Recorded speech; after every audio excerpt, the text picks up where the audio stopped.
Forza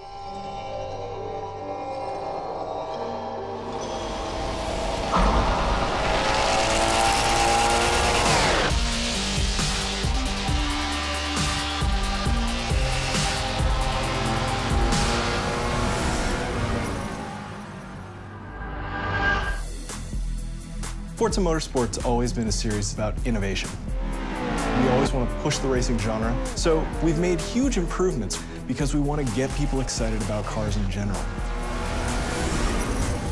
The Alps is the ultimate driving road because it's set in a beautiful location and the ribbon has been hand-tuned over months of testing to make sure that it's just the right balance of speed, challenge, fun, in a wide variety of cars for a wide variety of players. Because for a virtual game, nobody's gonna get hurt. Since we're not concerned about driver safety, we can go to these epic places like the Bernese Alps and build basically the world's best driving roads, and we have total creative freedom. We actually looked at 15, 30 different locales, and the Alps is just the most epic.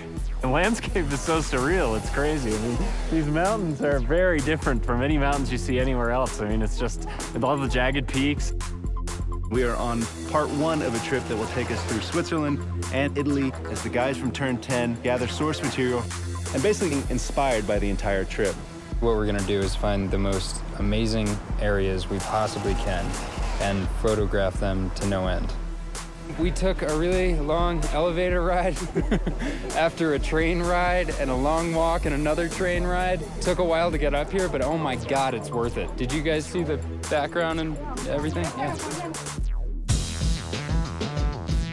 So right now we're at the Grindelwald region of Switzerland, and we're taking reference photos. We mount a camera to a tripod on a panorama head. The panorama head enables us to take pictures in different increments and multiple exposures.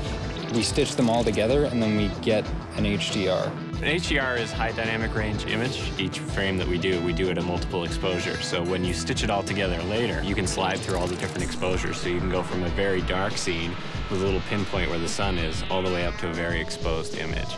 And that way it gives us the full range to play with when we go to make our sky domes later. We have a pretty long production cycle, so it'll probably be about a year of full production once we get home. So we bring back all of our reference, we start modeling rough landscapes that existed there so they're fairly accurate, but we're not bound to recreate it perfectly as it exists because there isn't a track there. But we want it to be believable. It needs to fit with the other real racetracks in the game. So we create a whole backstory about how the Bernese Alps came to be. It started off as a ski resort, and roads were built for workers in the wintertime, and then this rich entrepreneur bought it and tried to build a racetrack there, but got shut down. So by creating this rich backstory, everything is there for a reason. It's believable. Fictional tracks are a chance for us to really showcase some of the graphical tech that we have in our game.